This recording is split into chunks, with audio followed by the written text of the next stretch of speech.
অনেক দিন পরে ছুটির দিনে বের হলাম ভাসুরের বাসায় যাওয়ার উদ্দেশ্যে। তো আসসালামু আলাইকুম my YouTube family, welcome to my channel. আজকে আমরা যাচ্ছি আমার ভাসুরের বাসায়, অনেকদিন যাওয়া হয় না, সো ভাবছি যে বাচ্চাদেরকেও দেখে আসি। তো এই তো চলে আসলাম একটা নতুন ভিডিও নিয়ে আপনাদের সঙ্গে শেয়ার করার জন্য। তো প্রথমেই বাসা থেকে বের হয়ে আমরা গেলাম হচ্ছে মিঠাই এর শপে আর কি।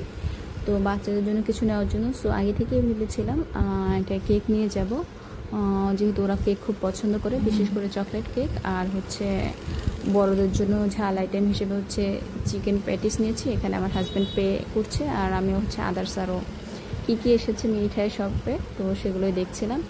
আর হচ্ছে বাটার কুকিজও নিয়েছি, ওদের হচ্ছে বাটার কুকিজটাও খেতে টেস্টি।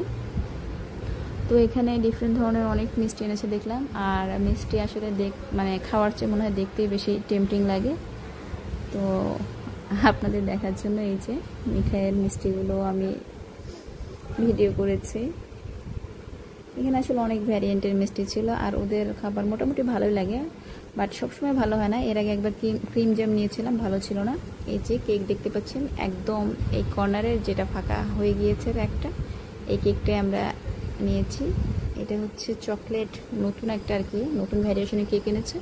তো নর্মালি আমি শপের ওদের কাছ থেকে জিজ্ঞাসা করে নিয়েছি যে কোনটা ভালো হবে, যেহেতু চকলেট কেকগুলোর প্রাইস হচ্ছে সেমই ছিল, তো উনি যেটা সাজেস্ট করেছে সেটাই নিয়েছি।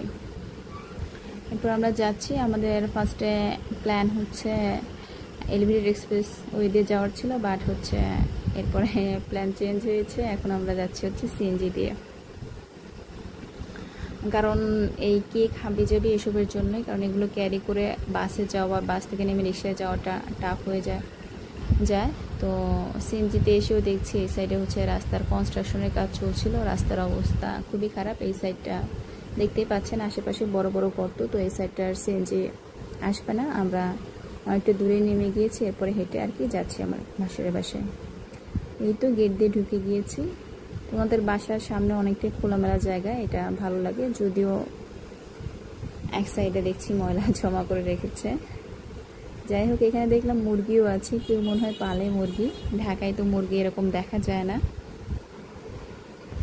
তো আমার ভাসুরের বাসার যেহেতু হচ্ছে 4 তলায়, তো আমরা এখন সিঁড়ি দিয়ে উঠছি। ঢাকায় ম্যাক্সিমাম সিঁড়িগুলোর অবস্থা এরকম অন্ধকার টাইপের, যেহেতু আশেপাশে অনেক বিল্ডিং থাকে। আর একটা ব্যাপার হচ্ছে এখন হচ্ছে ওয়েদারের কারণেই সারাদিনই অনেকটা অন্ধকার অন্ধকার থাকে আর কি। তো চলে এসেছি আমরা, কলিং বেল দিয়ে দাঁড়িয়ে আছি। এই যে ভাসুরের বাচ্চারা তো এখন ঘুম থেকে উঠে কিছুটা মোবাইল দেখছে, কার্টুন। আসলে বাচ্চাদের কার্টুনগুলো দেখতে আমার নিজেরও অনেক ভালো লাগে।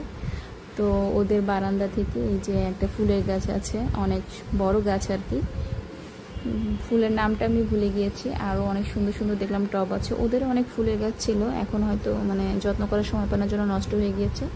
তো আমি যেহেতু রোজা ছিলাম, যে দুপুরে খাইনি, একবারে রাতে খাচ্ছি আর কি। আমার যা অনেক কিছু রান্না করেছিল আলহামদুলিল্লাহ, গরুর মাংস, মাছ ভুনা, করলা ভাজি, ডাল, আবার ছোটো মাছ, তো অনেক কিছু ছিল। এই যে এই কেকটি আমরা নিয়ে গিয়েছিলাম, তখন তো প্যাকিংয়ের সময় দেখাতে পারিনি। সো এটাই অ্যাকচুয়ালি কিছু লিখতে বলছিল ওরা, কিন্তু আমরা লিখিনি কিছু, ওই এক্সট্রা আরও ক্রিম দিয়ে, বিশেষ করে ম্যাক্সিমাম টাইম হচ্ছে রেড টাইপের ক্রিম দিয়ে লিখে দেয়, যেটা ভালো লাগে না।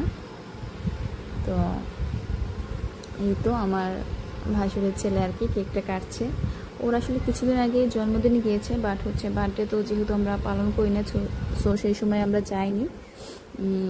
আর হচ্ছে জন্মদিনের জন্য কেকটা নেওয়া হয়নি। ও হচ্ছে ওর 1 ক্লাস উপরে উঠেছে আর কি, ক্লাস 2 থেকে ক্লাস 3-তে উঠেছে।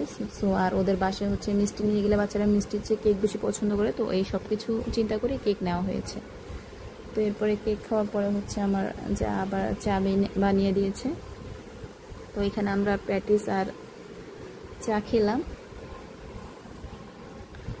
এই তো অনেকদিন পরে গিয়েছি, ভালো লাগলো, অনেকটা ভালো সময় কাটলো আর কি। অনেক গল্প টল্প করা হয়েছে। নর্মালি তো বাসায় একাই থাকা হয়, আর আত্মীয় স্বজনের বাসায় গেলে আসলে অনেক ভালো লাগে। এই তো টিভিতে হচ্ছে, যেহেতু বাসায় বাচ্চারা আছে, সো বাচ্চাদের কার্টুন বা বাচ্চাদের ভিডিও বেশি চলে, বাট আমার কাছে এগুলো দেখতে ভালো লাগে, অনেক কালারফুল গাড়ি। তো আমিও বসে বসে দেখছিলাম আসার আগে দিয়ে আর কি। এরপরে হচ্ছে যেহেতু ইফতারে ভারী খাবার খেয়েছি, সো এরপরে আমরা বাসায় চলে এসেছি। এখানে আমি অ্যাড করে দিচ্ছি লাস্ট দিনের কিছু ক্লিপ আর কি। আমার হাজব্যান্ডকে বলেছিলাম যে আমার মনে হয় প্রেশার লো লাগছে, সো বাইরে থেকে কিছু খাবার নিয়ে আসতে। তো কী আনবে সে না বুঝে দেখেন কি নিয়ে এসেছে, পুরি। এটা অবশ্য আমাদের দুজনের ফেভারিট, তারপরে হচ্ছে অ্যাভয়েড করি খাওয়ার, খুব বেশি যে খাই তা না, হয়তো 2 সপ্তাহ পরে বা মাসে একবার এরকম। এরপরে এই বক্সে আমি ভেবেছি হয়তো সে রসমালাই পছন্দ করার জন্য রসমালাই নিয়ে এসেছে, কিন্তু না, রসমালাই আনেনি।